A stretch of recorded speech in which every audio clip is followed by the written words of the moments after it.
Hook war between Kenya and Uganda? It sounds unthinkable, a regional nightmare. Yet that exact specter is now haunting East Africa's most crucial alliance. This week, Kenyan President William Ruto made a stunning public declaration. Uganda can't fight. But why say that? Why now? Because his counterpart, Uganda's Yoweri Museveni, is pointedly silent, avoiding the subject entirely. This isn't just diplomatic noise. This is a crack in the foundation. Some see Ruto's words as a plea for peace. Others see them as a revelation of a deep simmering crisis. Who's right? And what does this mean for millions of ordinary Kenyans and Ugandans whose lives and livelihoods are tied together? Strap in. This is a deep dive you can't afford to miss.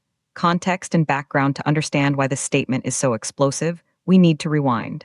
Kenya and Uganda aren't just neighbors. They are Siamese twins of the East African economy. Shared history, blood ties across borders, and billions in trade.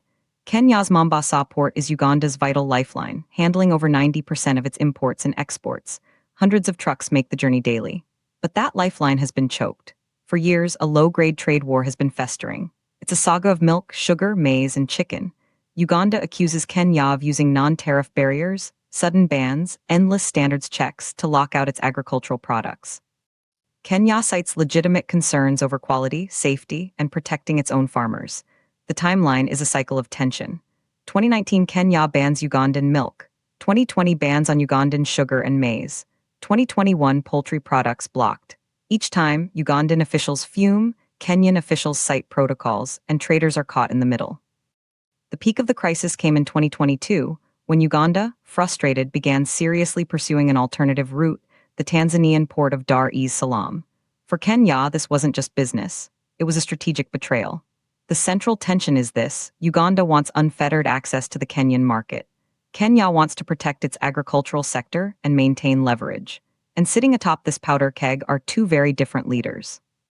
William Ruto, the dealmaker, trying to navigate complex domestic pressures, and Yoweri Museveni, the old guard nationalist, who sees Kenya's actions as disrespectful to Ugandan sovereignty.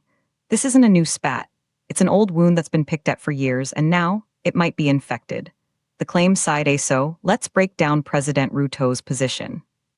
His statement, Kenya, Uganda can't fight, is the cornerstone of side A, the brotherhood and inevitable partnership argument. Supporters of this view argue that Ruto is being the rational adult in the room. He's stating the obvious to diffuse tension. Proponents point out that conflict is literally unaffordable. The economic integration is too deep. Look at the numbers. Bilateral trade averages nearly $1 billion annually. Over 400,000 Kenyans live and work in Uganda. Countless Ugandan students study in Kenya. This isn't a relationship you throw away. Their strongest arguments are economic and historical. First, geography is destiny. Uganda is landlocked. Kenya has the port. This creates a mutual dependency Kenya can't take for granted. Second, they argue Kenya's bans, while frustrating, are temporary and technical, not malicious. The goal is to force compliance with East African community standards, which benefits everyone. Official statements from this side, including from Kenya's trade ministry, consistently frame issues around sanitary and phytosanitary measures, a fancy term for health and safety rules. They say, "We are not targeting Uganda, we are upholding standards." Furthermore, Ruto's allies highlight his personal diplomacy. Since taking office, he has visited Kampala multiple times, explicitly to smooth over these trade wrinkles. They argue his public plea is an extension of that back-channel work, a message to his own hardliners as much as to Museveni. The underlying message from side A: this is a family quarrel. Annoying, costly, but ultimately manageable. The bonds of the East African community, shared security interests against groups like Al-Shabaab, and sheer common sense will always prevail. The relationship is too big to fail. But wait, there's another side to this story. The counter-side B critics, however, see it differently. They hear Ruto's words not as reassurance, but as a confession of failure and a sign of profound weakness. This is side B, the strategic drift and lost leverage argument. Opponents counter that if the partnership is so inevitable, why does the president need to say it out loud? You don't declare "my house can't burn down" unless you smell smoke. Their strongest counter-arguments are strategic and political. First, Museveni's silence is deafening. By not reciprocating Ruto's public commitment to peace, he sends a powerful message: Uganda's options are open, and he's acting on it. Uganda has aggressively diversified its trade routes. The oil pipeline is going through Tanzania. Infrastructure deals with Tanzania are deepening. Dar es Salaam's share of Uganda's cargo has jumped from under 10% to nearly 30% in a few years. This is not a bluff, it's a deliberate pivot. Second, critics argue Kenya has bungled its greatest leverage, the port. By using trade bans as a political tool, Kenya has pushed Uganda into the arms of its regional rival, Tanzania. They point out that the bans often look suspiciously timed with local Kenyan harvests, revealing a protectionist, not a standards-based motive. Skeptics ask, if the milk was unsafe in 2019, what magic made it safe in 2023 after negotiations? The inconsistency undermines Kenya's credibility.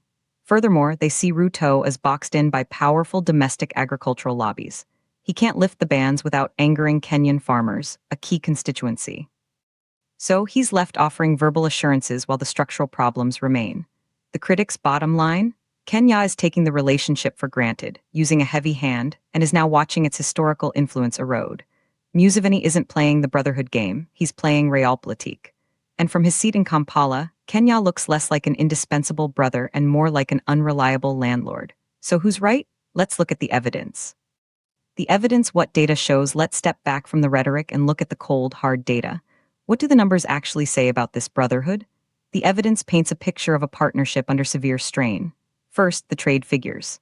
While total volume remains high, the composition is worrying for Uganda. Its exports to Kenya are predominantly raw agricultural goods, the very sectors hit by bans. Meanwhile, Kenya exports value-added manufactured goods, fuel, and services. This trade imbalance fuels Ugandan resentment. Expert analysis from neutral economic bodies like the World Bank and the East African Business Council highlights the crippling cost of non-tariff barriers. Studies show that delays at the Busia and Malaba border crossings, often due to standards checks, add up to 30% to the cost of goods. That's a tax on everyday Ugandans. The data suggests Kenya's actions have a direct, inflationary impact on the Ugandan consumer. Looking at the infrastructure evidence is even more telling. Uganda's commitment to the Central Corridor through Tanzania is now backed by billions in investment. The standard gauge railway project with Tanzania is moving, albeit slowly. Experts note that once these alternative routes are fully operational, Kenya's leverage diminishes permanently. It's a classic case of economic diversification for risk reduction. International comparisons are stark. Look at Ethiopia and Djibouti, a forced monopolistic port relationship fraught with tension. Uganda is determined not to be in that position. The evidence also shows the human impact. Interviews with truck drivers, compiled by regional media, describe border crossings as arenas of frustration and corruption, with goods, especially perishables, literally rotting as paperwork is processed. The data doesn't show an inevitable brotherhood. It shows a pragmatic, economically vital relationship being tested by costly protectionism and sparking a strategic realignment. The verdict urinalysis, the reality is more complex than either side admits. Here's the uncomfortable truth.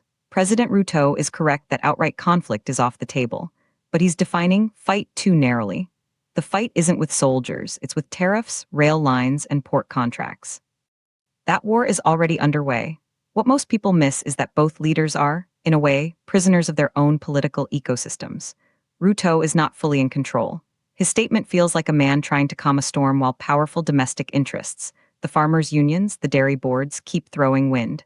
His "we can't fight" is as much a message to Nairobi as it is to Kampala. Museveni, on the other hand, is using the tension masterfully. His silence and his Tanzanian flirtation are a brutal, cost-effective negotiation tactic. He's demonstrating that Uganda has options, raising the price for Kenya's inconsistency. The evidence supports a verdict of managed deterioration.